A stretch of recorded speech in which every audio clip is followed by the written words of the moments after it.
Hello, it's Sonia here with the Pretty Stitch. Welcome to my channel. If this is your first time joining me, I'm so happy to have you here. So today is Wednesday, and that means it's the Stitch of the Week. So today's stitch, I am going to show you a simple ribbing stitch. Well, I guess it involves more than one stitch, but this is just a very simple ribbing. You could use this for hats, you could use this for sweaters, you could even use it as its own. I actually made a scarf using this ribbing that I like to use. So here it is, and you can see it's very flexible. I think it's kind of similar to knitting. So this is, to me, this is the wrong side, but it's almost reversible. I prefer this side with the ribbing.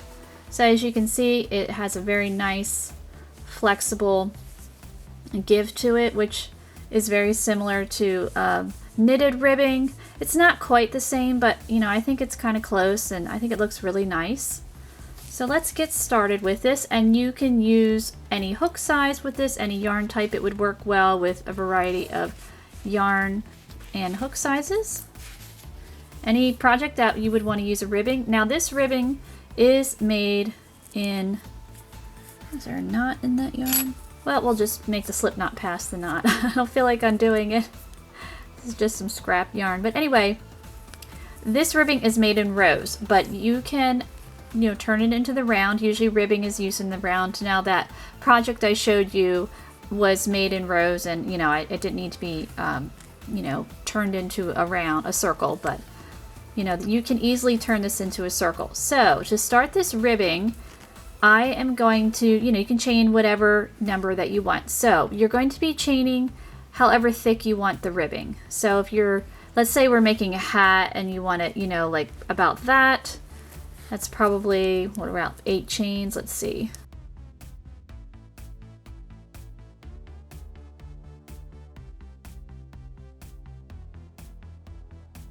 Okay, yeah, it's close enough. So we'll say we want our ribbing about that wide, so I've made 8 chains. So however, you know, wide you want your ribbing, that's how long you make your chain.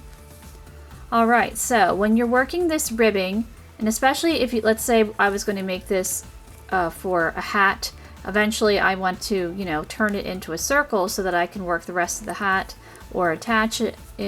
Usually when I use ribbing like this, I make the hats bottom up, so I make the ribbing first and then I just work my way up.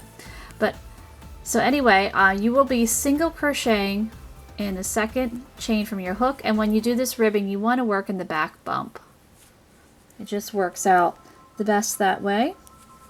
So I'm going to work a single crochet in the back bump, and I am going to continue to just single crochet across, and this yarn is way splitty, but we're going to work through it. So at the end of my row here, because I chained 8, I should have a total of 7 single crochet. And the reason you want to work in the back bump is you want the ends of both of your rows, so at the beginning row and your last row that you create will look almost identical.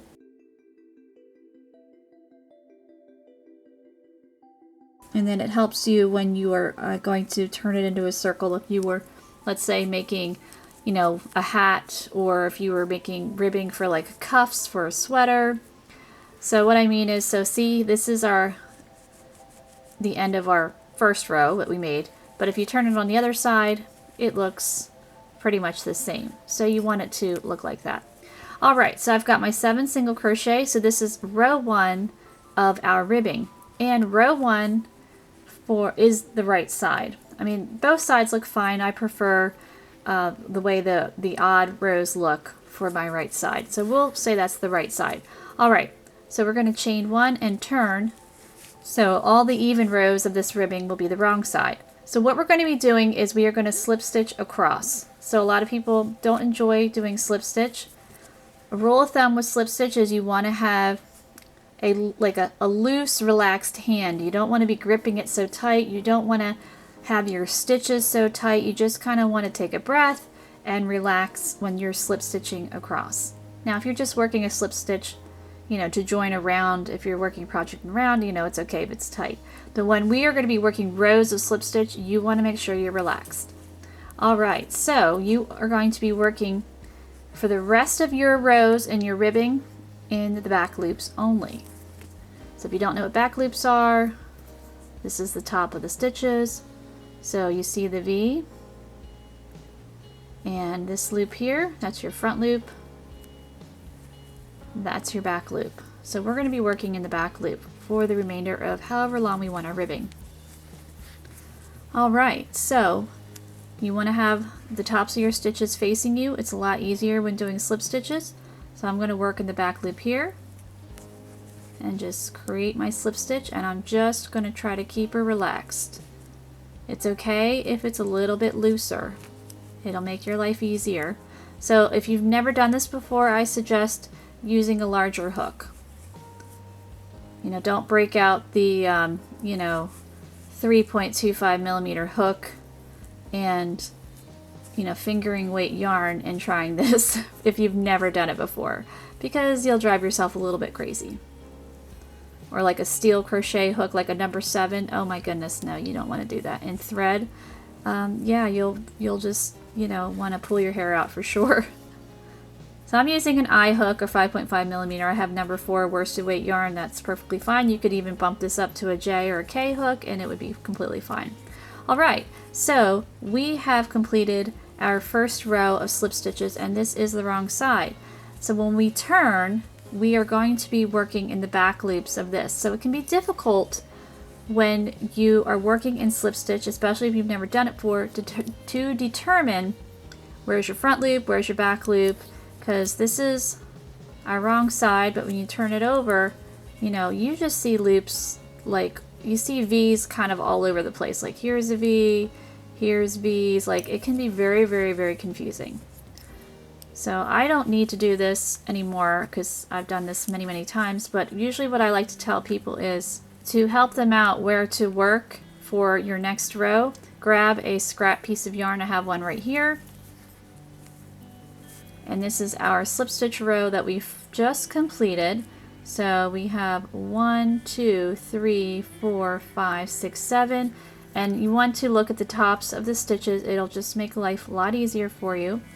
And what you would do with your scrap piece of yarn is, so if you're looking, this is the tops of your stitches. This is your front loop here. And then this is your back loop. But when you turn it, your front loop is going to turn into your back loop. So what I used to do when I was first learning how to work in slip stitches is I would just take a scrap piece of yarn and loop it around my front loop. And then it would help me, just give me a guide as to where to work for my next row. But again, I'm very familiar with slip stitches now, so I don't need to do this anymore, but I actually did it quite a bit when I was first learning how to work in them. All right, so we are going to chain 1, turn our work. I know I'm talking too much for this, but I really want to, help people out and give them tips.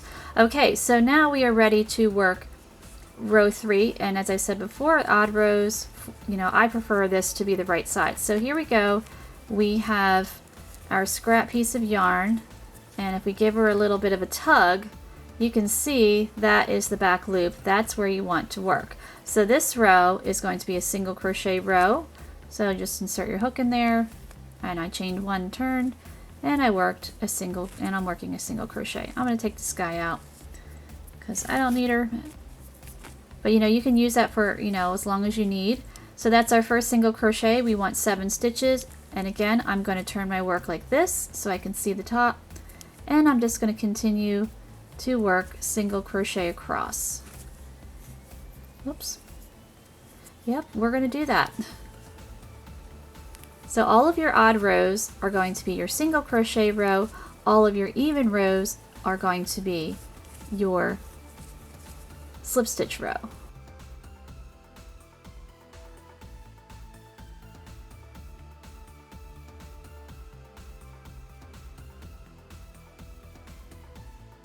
Okay, so there we go. So then we're going to work the next row, chain 1, turn our work, and we're again working in back loops and just working slip stitch, keeping it relaxed. You can have the stitches, be a little bit loose. It's all right with slip stitching.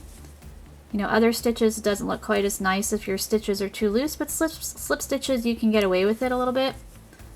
It'll probably, make your life a lot easier.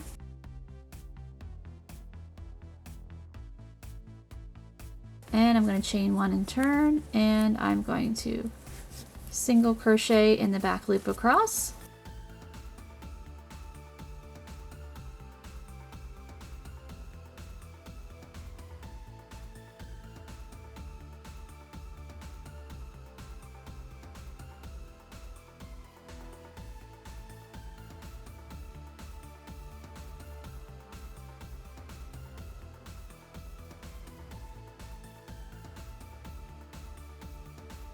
Alright, so as you can see, the ribbing is starting to, develop there. You can see it has a little bit of a nice stretch. It does look similar to knitting. So what you would want to do, if we were going to turn this in, let's say, hat ribbing, eventually you're going to be able to turn it this way to work it this way.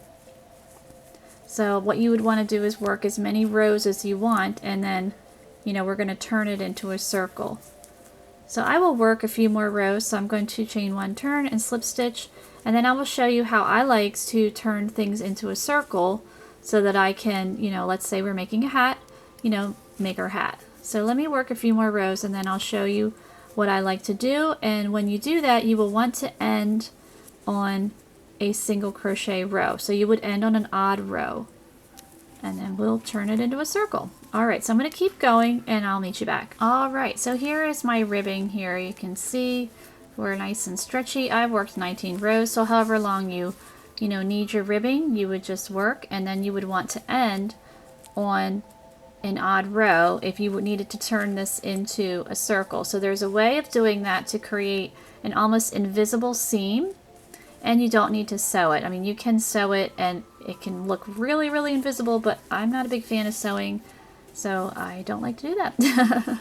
Alright, so let's turn this into a circle.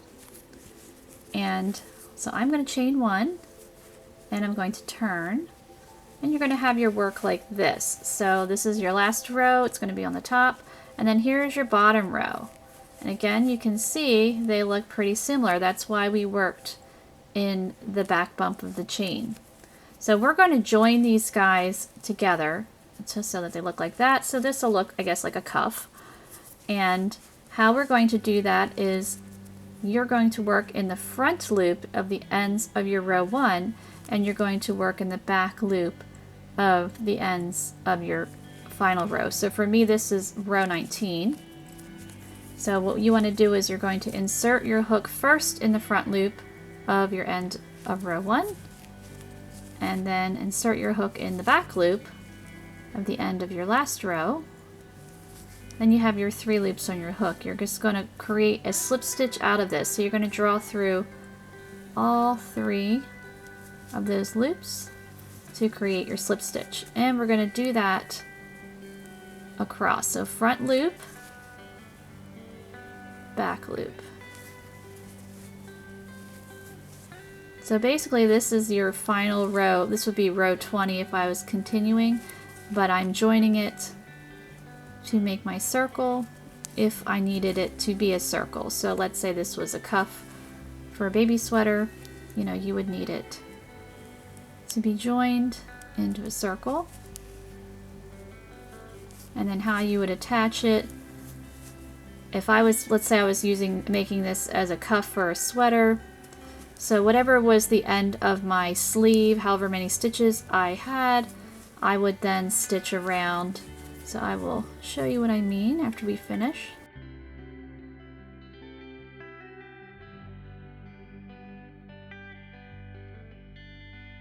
So there's my last stitch.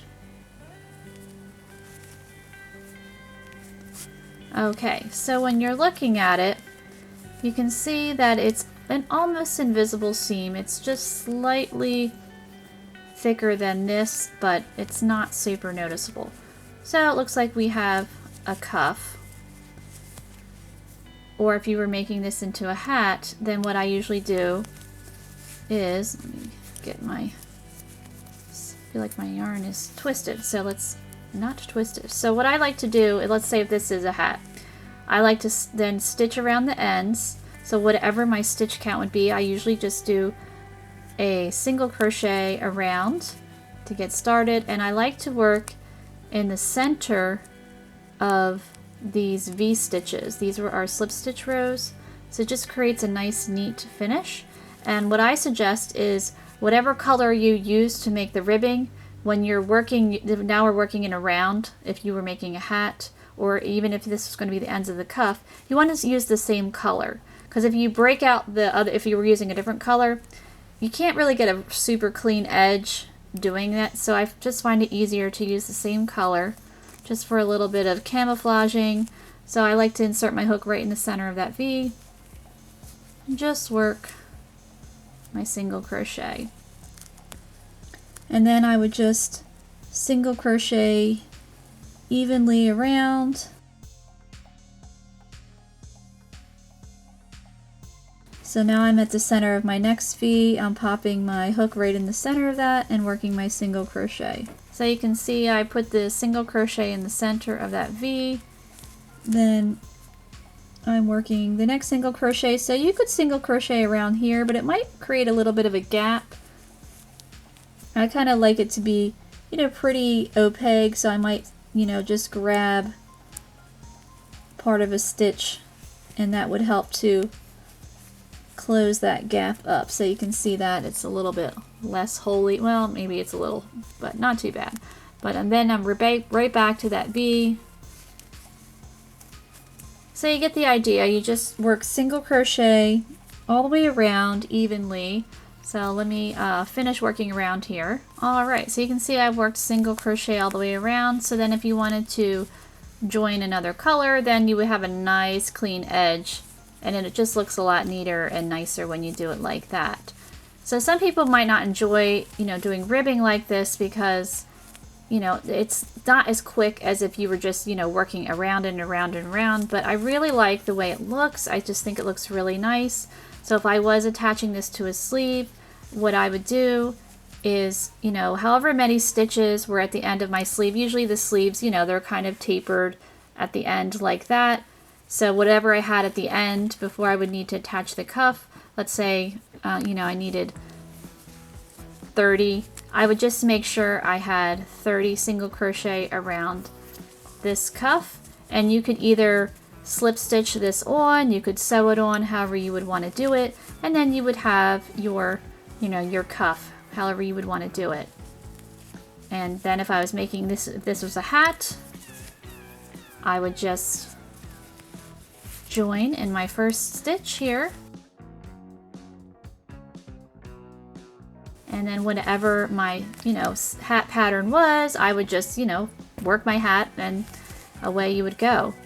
And another nice little tip also you could do is, so let's say that you were making a hat, if I'm using an eye hook, so oftentimes you want your ribbing to be a little bit more loose or tighter than the hat. The hat you might want to be a little bit bigger, so you might just want to bump up a hook size if you were doing that, or it just depends on the pattern. So this is an eye hook, then you might want to bump up to a J hook or a 6mm hook to work the main part of your hat. So I hope this just gives you some ideas for what you could do with this ribbing. So I hope you enjoyed this stitch of the week, and I thank you so much for watching.